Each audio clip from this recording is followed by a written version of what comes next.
This is Nick from Nicolas Cage Fighter. You're listening to the Dan Chan Show. Hell yeah.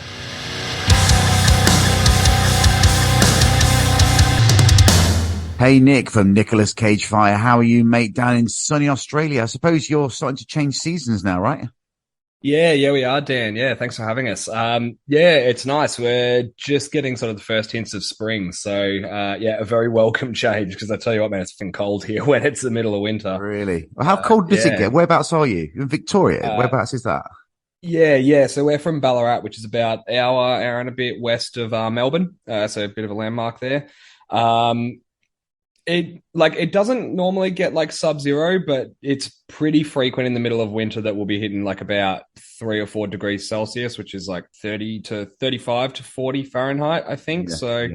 Yeah, pretty cold. Not like the, high in Northern Europe or whatever, but cold. Yeah, well, I'm in Barcelona and it's starting to turn now and the leaves are starting to go brown. You're going, oh God, that's it. And any bit of sun comes out, you're like, you kind of rinse in it, going more, just give me one more day, Yeah, soak it in for as long as you possibly can. Hey. So let's get on to it. I mean, your debut full length, The Bones That Grew from Pain, is a couple of months old now. How's the response been? And are you pleased to the reactions you've read or heard or whatever? Yeah, we're thrilled. It's actually been a great little release. Great album, overall, it's a fantastic album, mate. Fantastic album. Thank you, man. Yeah, thank you. Really appreciate it.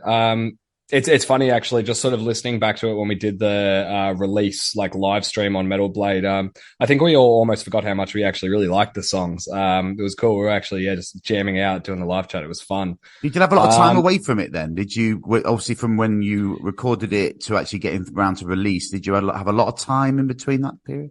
Yeah, man. Yeah, fair fucking while.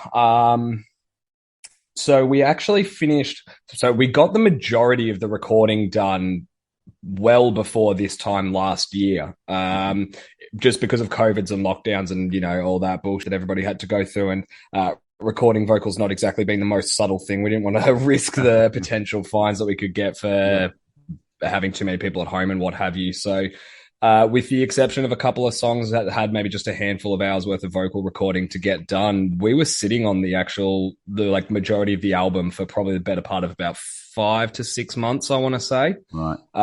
So it was a fair bit of a wait. But since we actually got it all finished and recorded, to actually being able to listen to it or going to listen to it again, to try and avoid like oversaturating it myself, at least, I haven't really listened to it a massive amount, with the exception of just like listening here and there to make sure that, I'm up to scratch with practice and being able to perform. So, it was refreshing getting to sort of finally listen to it, once we sort of all got together, and then being able to see the response we've had from it since. It's, really, really cool. Overall, the response has been fantastic, and we've been thrilled, getting some really, really high praises. Any of the critiques that we've been getting have been really well justified, and we actually kind of agree with them. So overall, like let's look at what's been said that's been like. There was one review in particular we got. I think it was from Thralls of Metal. It was a dude with like an American accent. I'm not going to try and pick where from in America, but way too many to pick out. Same as the UK. Yeah, I think he gave us like a 3 out of 5 or something, which is like not bad by any means. That's still 60% out of 100, I think from memory, one of the things that he said was there were points where like he felt that some of the songs individually could get a little bit samey, and like not necessarily in the context of the whole album, but on a song by song basis, there were some things that he felt were just sort of almost a bit repetitive, and there were definitely parts on the album where we did go a little bit more repetitive. So hearing critiques like that, where it was things that we felt at least, they were sort of like a grounded kind of statement. Yeah, there was some of those sort of thoughts we did actually sort of agree with. That's strange. When I listen to it, there's so many changes coming up that you don't have to wait too long before something else happens. So it's a strange critique. Well, I think that was what he said, and I don't want to throw him under the bus if it's not. Let's not focus on the bad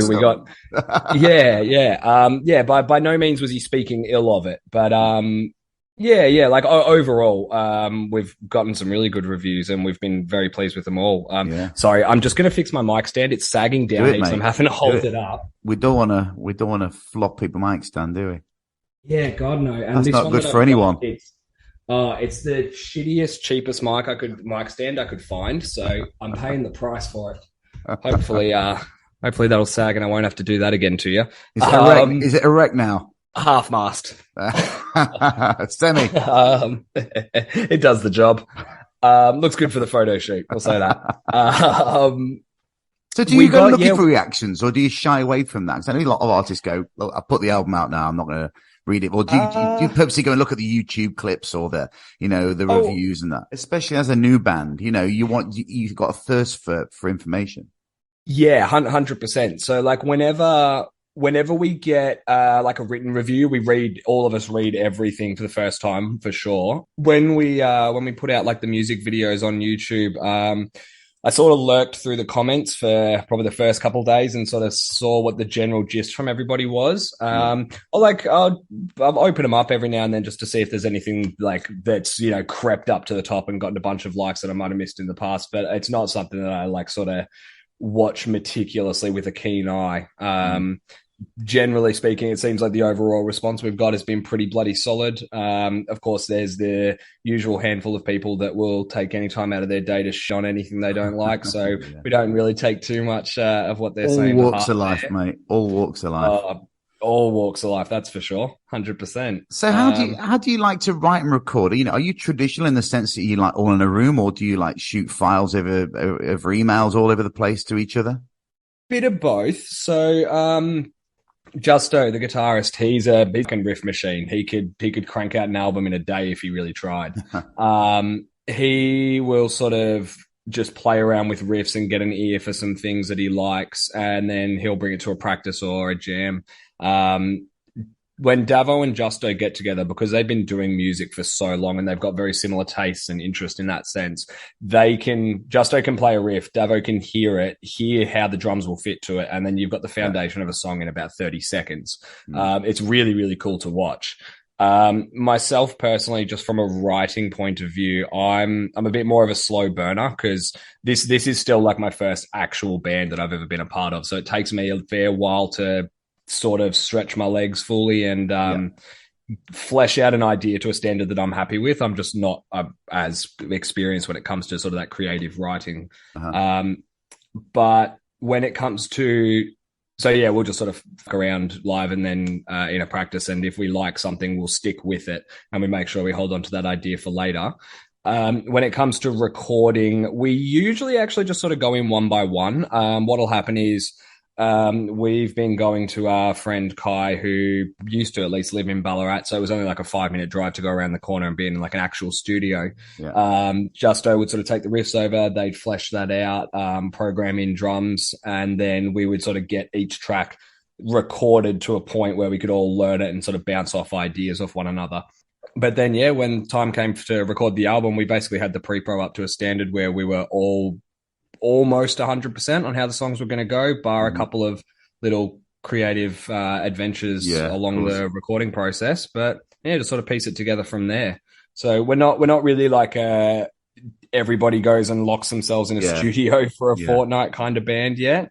I dare say that when the time comes that we travel to go to a studio, that we will end up going down that rabbit hole. And I think it'll be interesting to see if our sort of creative process sort of remains relatively similar to how it is at the moment. Sure. I imagine it probably will. So you're saying about your creativity, and what do you like to write about lyrically, and what are the themes running through the tracks?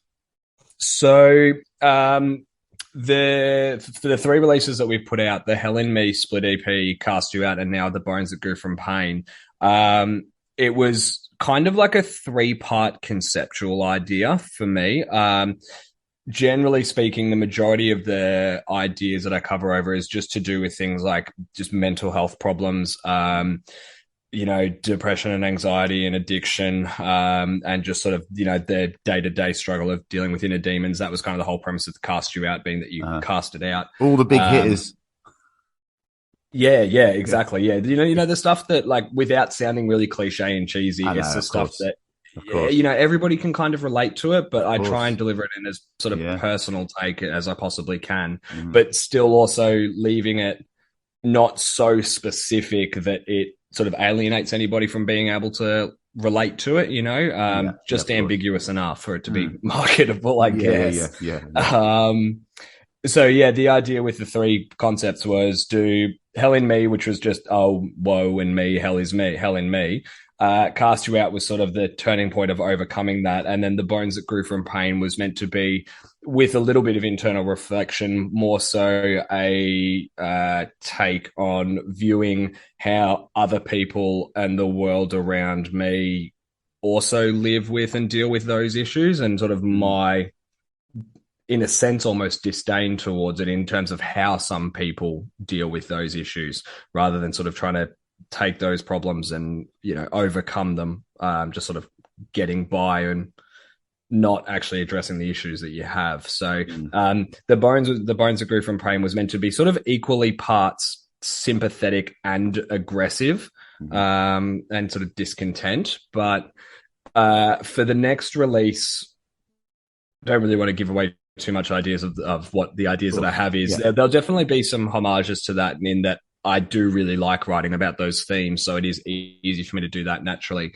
But Yeah. I do sort of want to branch out more into that almost narrative style storytelling that still references those themes, but is a lot more less literal, I Mm. suppose. Mm.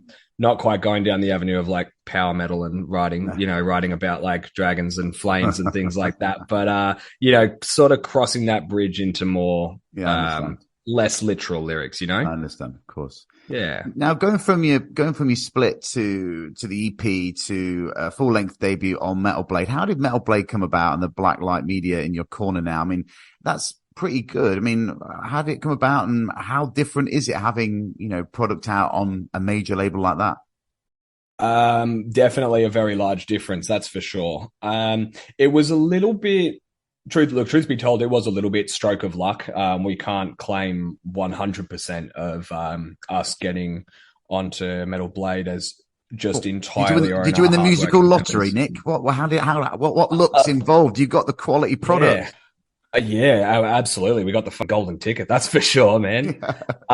So now I always get these names wrong because I'm useless with names. So I'm going to take a moment and make sure I get this right. So Chris Santos, who is the owner and founder of Blacklight Media Records, he found us.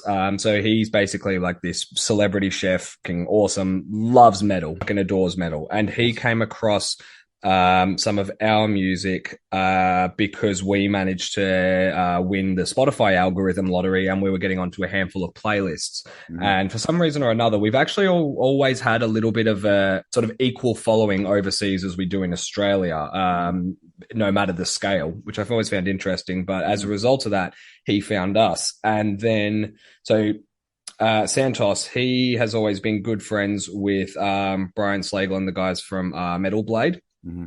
And they have another friend of theirs called Matt Bacon, who handles things like, so he's like a the word escapes me, I suppose, like a tutor or a teacher of how bands can sort of market themselves on social media and what they can do to sort of play the music industry in their favor.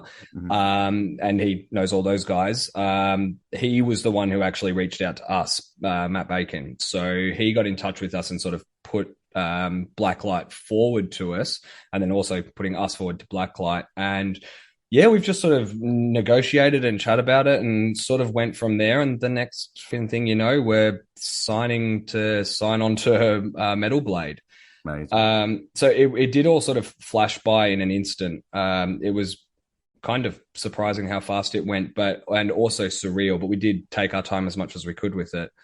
But in terms of seeing the effects of going from just being an independent artist, just doing our own thing, versus being on the record label, it's like, in terms of the rate at which we've, sort of our presence has been growing locally, at least, because, Metal Blade is primarily like based out of the US and Europe, at least. It doesn't have, I suppose, as much of a foothold in Australia, if that's the right way to Yeah. pose it, I Yeah. suppose. But on a local level, we're still sort of growing at the same sort of rate that you would typically expect of a band that's just sort of up and coming and making their way in the scene. But seeing photos of like these just small business record stores in the middle of Finland selling our record, and people from on the complete other side of the world regularly like listening to our music and buying records and buying merch, that has definitely been quite mind-blowing, because that just shows the breadth and the scope that Metal Blade's been able to afford us. And it's awesome. We're just really, really, really excited to see where that exposure and platform is able to take us. So hopefully, and fingers crossed, because it does look like we've got a fair bit happening.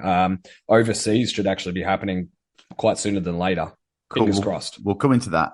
But I want to go back a bit in time. Historically, you got together in, was it 2011? And between you, there's a lovely spectrum of metal influences amalgamated that forged your like sound, death, hardcore, etc. Tell me how it all came together and how all these musician, genres like from all different members of the band, created this sound that's you guys now. Yeah. So I think that has always been one of our big strengths when it comes to the type of music that we put together, is that all of us do listen to quite a wide range of music, not just heavy music inclusive, but primarily so. So when the guys originally got the band together, because that was before I had joined in, it was still very similar in the sense that they were all listening to a wide range of music. So Davo, the drummer, he's always been more into his traditional like death metal and black metal. Justo and Bardwell have always been more into like their punk and metalcore and deathcore, and I believe Harley, the original vocalist, was very much into like his late 2000s, early 10s deathcore, and that same sort of amalgamation. Even though the first EP they put out musically is still a little bit different to what we write nowadays, there's live, at least when you play it, there's actually a hell of a lot of similarities between the music that was written back then and now as well. We just try and draw on as many influences as we possibly can, try and pay homage to everything that we like without just blatantly ripping anything, Of course. So incidentally, without pigeonholing, what genre do you think you fit in? What do you like to be, what do you like to be, called? We've sort of settled on metallic hardcore being the most appropriate label, because that's right. It's hard, like it's got hardcore structure and hardcore roots, but also is very metal. Each song to which direction it leans more to metal or hardcore or metalcore or deathcore even. Obviously that varies song by song, but we reckon metallic hardcore is kind of the best. That's overall. perfect. I think that I read that and I thought, that's right for you guys. Now, the name, right? I can't have you on the show without talking about the name. You must get fed up of talking about it. How did it come about? Because do you ever get people wondering if you're like a joke band or anything? And I don't know what to expect. All the time. And when I first heard you guys, I was like, I had this kind of vibe before I pressed play, like I had with Scottish band Party Cannon with their childlike logo. I was like, you're the vision, they're the visual of your name. You know what I mean? It's like the whole thing together. It's like, are they serious? Then you press play, like they're fucking serious. So tell me about it. So like the name initially, like it was just a piss take. It was just a joke. When they were putting the band together, I'm pretty sure it was actually Justo was like, it was like, trying to wrangle everybody together and get them to play and write songs. He was like, okay, we'll make a band, but you got to call it Nicolas Cage Fighter. I think they were just like having beers or hanging out or something like that. And it just sort of stuck. Once upon a time, we did kind of toy around with just calling ourselves just Cage Fighter, but it's too much. It gets people interested. And even if somebody goes into it sort of like yourself and goes, what do we really expect here? Is it going to be serious or is it going to be something that's a little bit more satirical? I think that's a big strength for us, because then by almost, I suppose, lowering or easing the expectations in a sense, having it, be the music that we put out, hopefully that sort of knocks it up to a higher level of interest that you may not have been preparing yourself for. Definitely. It was with me, totally honest with you. When I got this sent, your good stuff sent through, I was like, what's this? I need to have a little listen to this. I was like, yeah, man, this is cool. Hell So yeah, I yeah. got to speak to That's you, what I man. like to hear. Yeah, Fuck yeah, exactly. thank you, man. And do you think he knows about you, old Nick? Oh, surely, yeah. I'd be You surprised if imagine, not. imagine him sat there, like, just like Googling his name or something, and then your name comes up and like, one day there could be something you might meet him. So what do you think? Yeah, we've joked around about getting him on for like a cameo in a music video or like getting a Oh, photo wow. shoot done with him or something like, if we ever travel over to LA or wherever it is he's based, getting him up for a photo or at a gig or something. Well, because his son is in a black metal band, so if he seems to me like the kind of guy who would be quite invested or interested in that Yeah. sort of scene, at least to a degree. So I'd be surprised if he hasn't picked up somewhere along the grapevine that we do exist. Yeah. No contact has been made yet, but always remains to be seen. That's funny. That's actually all, it's the message to all future band, people who want to start a band. If you want to meet your idols or anyone, just call your band after that name, right? That's what you should do. Yeah. It was going to happen one day. Yeah. Well, they say imitation is the sincerest form of flattery. So surely you'll want to link up after hearing this. For sure. Now, your voice, when did you discover it? You said this is your first band. How do you manage to keep it in shape, or do you not care, or how do you approach recording and singing live and looking after it? So looking after it live, honestly, is actually something that I am definitely now taking a hell of a lot more seriously than I did at first. I mean, like I've actually been doing vocals now for probably like 11 or 12 years. I started off when I was only about 15 or 16. Yeah. And I'd sort of like, I'd jump up on stage when my mates' bands were playing or, a touring band had come along. If they're throwing the mic out, I'd grab the odd bit here or there. So in terms of like actually having found the voice, I'm sort of lucky in the sense that I've got quite a fair bit of experience in that regard. Recording, I find, just because it's more, I suppose controlled environment's the right word for it. I can take, if I need the extra 20 minutes or half an hour to really warm up and get to 100%, I'm able to do so. Tea and honey and have a shower and get the vocal cords all humid and warm, that's a little bit, it's easier to sort of leverage that flexibility when we are recording. Live, I need to cut back on smoking, man. That's I've seen your Instagram account. What's your Instagram name? Yeah, Nicotine Man, brother. I got that name for a reason. And it's weird though. So like on that note, I switched to vaping day to day. Just one, because it's a hell of a lot cheaper, but it did actually get rid of the smoker's cough, which is a good thing. But ironically enough, a vape will actually it really dries me out substantially more than ciggies do. But I think because I've got a really bad habit of, we get to a venue, we set up, because we've got a very basic and very traditional setup. We don't have 8 billion computers and 17 tracks that you got to arm and blah, blah, blah. We just get in, plug in and go. We got all this spare time, so we just start sinking beers and smoking ciggies for the hours beforehand. It's like just going to the pub and hanging out for us, which is great because it means that, it's laid back and we're comfortable and, we're sort of in our own element when we go up. And I think that's a big strength as to why we're able to perform, as I like to think, at least as consistently and as high energy and enthusiastically as we do. But nowadays, I'm definitely trying to make more of a concise effort to steer clear of beer, because that specifically always seems to dry me up. Less ciggies, and just making sure I'm as consistent as possible with warm-ups and cool-downs afterwards. Still a little bit of still learning, still growing. Yeah, for sure. Not too proud to hard say to break that the habit. It's difficult. It's just, it's habitual. It's easy to sort of get suckered into. It's like doing the shows, and I've done that myself. You get into a routine, especially if it's night after night, and it becomes the thing. It does. Yeah, you're exactly right. You just get very accustomed to it just being the thing that you do. Just trying to make a conscious effort for that, trying to swallow the pride a little bit and make sure, taking care of my voice. Look after yourself. It's your instrument, mate. Now, what's the Australian scene like? Being such a huge country, is it split up by territory, or is it as a whole nation? Yeah, so there's it's interesting. So when a band's like sort of starting up in Australia, they're very much so not necessarily isolated because everything's so online and automated and everybody knows everybody through Facebook nowadays and Instagram and TikTok and whatnot. Every city and town definitely has their own sort of scene, and then you've also got all the subsets within the scene for all the different types of heavy music going on. Like you can go to 6 different shows, in the same town in the same night, and they'll be totally different crowds, but you'll always see familiar faces at those same sorts of shows, always. Yeah.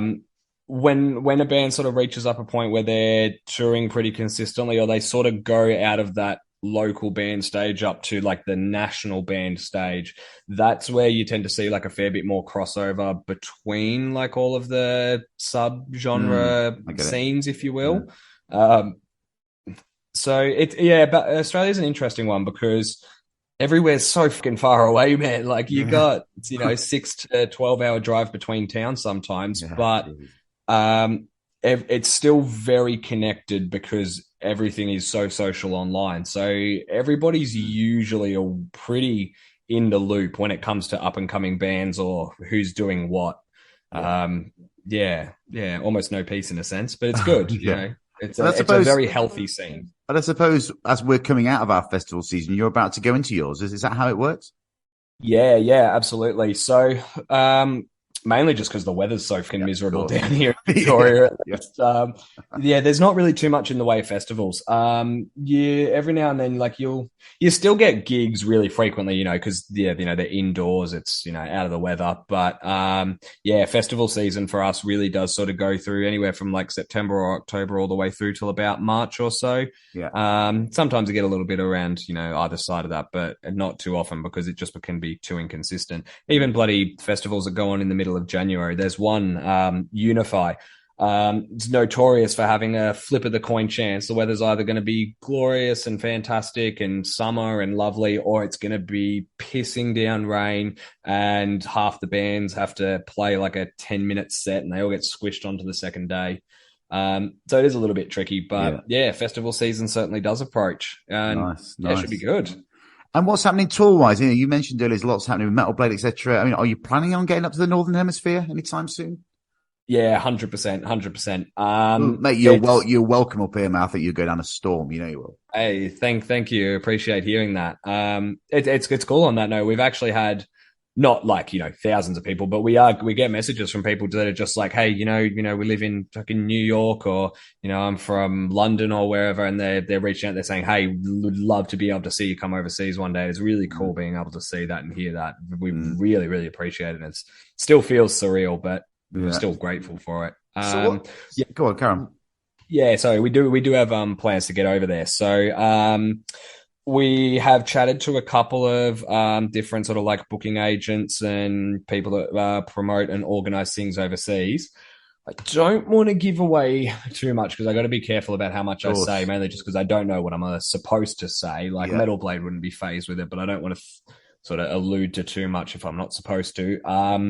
We are working with somebody who is a big promoter and sort of management for overseas, who has actually extended us some quite good offers, but regrettably so they had to sort of pass it along to some of their own managed bands from the time, which is, understandable. It is what it is, it's business. But we've had a lot of good offers and we've got some high hopes for things that are in the works. We have been given some very tentative and unofficial potential dates and spreadsheets and whatnot. So brilliant. Look, it's definitely in the works and is not far away, all things considered. Hopefully it all gets locked in and becomes a reality as soon as possible. Because man, we're all itching. We really just want to travel and play. We fucking love it. Bet you are. Now, what's on the bucket list? Obviously, getting up to Europe. Is there any certain festival that you want to say you've done it? When you look at each other and say, God, we've done it, guys. This is it. What's on the list? I think we're all pretty well on the same page that, it's just like the big main festivals that go overseas. For me personally, I suppose it'd be either something like, Download or Wacken, would be awesome. Bloodstock open air, I think that's what it's called, has been thrown around. Derby in Midlands in the UK, it's wicked as well. Yeah, that's the one. Hellfest in France. Hellfest, yeah, thank you. I knew one was escaping me. Mate. Get up here and do the circuit. That's what you need to do. Hey, that's the plan, man. That's the plan. Again, yeah, fingers crossed. Sooner rather than later. Fingers crossed. But yeah, that's pretty much all the general consensus from all of us. I mean, I think we'd sort of just be satisfied with the idea of being able to even go overseas and get a good reception at shows, and hopefully not end up severely broke from it. But yeah, of course. Yeah, those as long as you can break even. As long as you can break even. Hey, if it can pay for itself, then exactly. I consider that the best win in the world. Anything on that top that's just cherry on top. Absolutely. Now, running out of time, so I've got a couple of last minute questions. So, for an end of the year special, name me the heaviest riff of all time in your opinion. I've got a show at the end of the year. I'm playing some heavy riffs, and I want your contribution. Okay. Don't dwell too long. Just something that comes into your head. It would either have to be The Conqueror by Fit for an Autopsy. Yeah. Could give a special mention out to The Alpha, the Omega from the Tony Danza Tap Dance Extravaganza. It's a funny name, but again, another sort of name that for a band, you might be like, oh yeah, what are these guys about? Yeah. Check out The Alpha, the Omega if you haven't. It goes so hard. Doing it. Oh, that's two. I'll pick my favorite out of those two. Now, tell me one track that sums up Nicolas Cage Fighter the best. One track, because I'm going to play it next. So basically, what do you want me to play next? I'm going to go with Coughing Nails. Underrated banger off the album that we've had a lot of good reception for. I think it's sort of a good one that encapsulates everything off the album. Nice. Coughing Nails for sure. Nice one. And finally, what's the future for Nicolas Cage Fighter? This is an opportunity to speak directly to the fans, shall we say? Fat riffs. That's what we want. We want more fat riffs. Fat riffs, very big mosh pits, lots of breakdowns. Gonna get heavier as well. Gonna just branch out, draw on the influences even more than we have been, and it's gonna get nasty. We'll say that much. Heavy that's what we're going for. Nick, thanks for joining me on the Dan Chan Show. I really appreciate it. I hope to see you up, somewhere in the Northern Hemisphere sometime soon. Thank you. Yeah, thank you very much, Dan. It's been an absolute pleasure.